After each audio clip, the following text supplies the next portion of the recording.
Robert Louis Stevenson, Doktor Jekyll və Mr. Hyde'ın qəribə əhvalatı.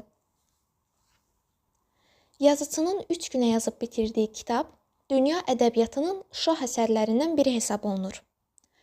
İlk dəfə 1886-cı ildə çap olunub və böyük uğur qazanaraq kütləvi tirajla satılıb. Əsərin motivləri əsasında 130-a qədər film çəkilib.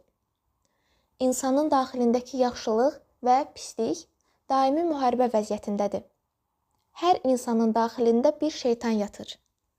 Əsərin qəhrəmanı Doktor Jekyll həmin şeytanı maddələşdirməyə çalışır və bunu bacarır. Bu kiçik həcmli əsərin içinə nələr yerləşə bilər? Baxaq.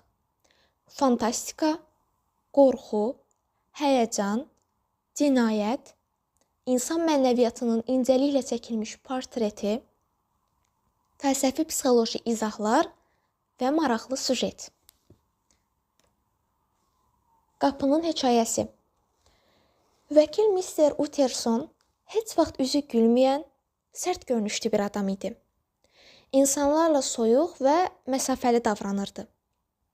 Utancaq, sısqa, hündürboy və darıxdırıcı biri olmasına baxmayaraq, yenə də onda nəsə bir sevimlilik sezmək olurdu.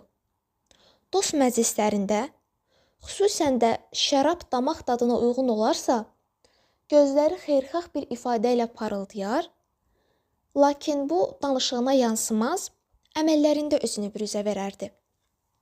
Özünə qarşı sərt idi. Keyfiyyətli şəraba duyduğu eşqi körşatmaq üçün yalnız olduğu zamanlarda cin içərdi. Teatrdan xoşu gəlsə də 20 ildir ki, qapısından içəri addım atmamışdı. Digərlərinə münasibətdə mülayim olduğunu söyləmək olardı. Bəzən günahkar adamların daxilində qaynayan təkəbbür və ehtiras onda qısqanclıq qarışıq maraq oyadar və səhvlərinə görə onları tənqid etmək yerinə çox zaman yardım göstərməyə çalışardı. Qabilin yolu yaxşı yoldur. Qəribə əda ilə deyərdi. Hər qoyun öz ayağından asılır.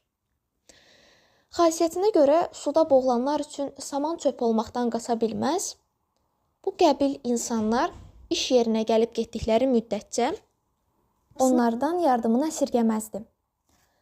Belə davranmaq Mr. Utterson üçün çətin olmazdı.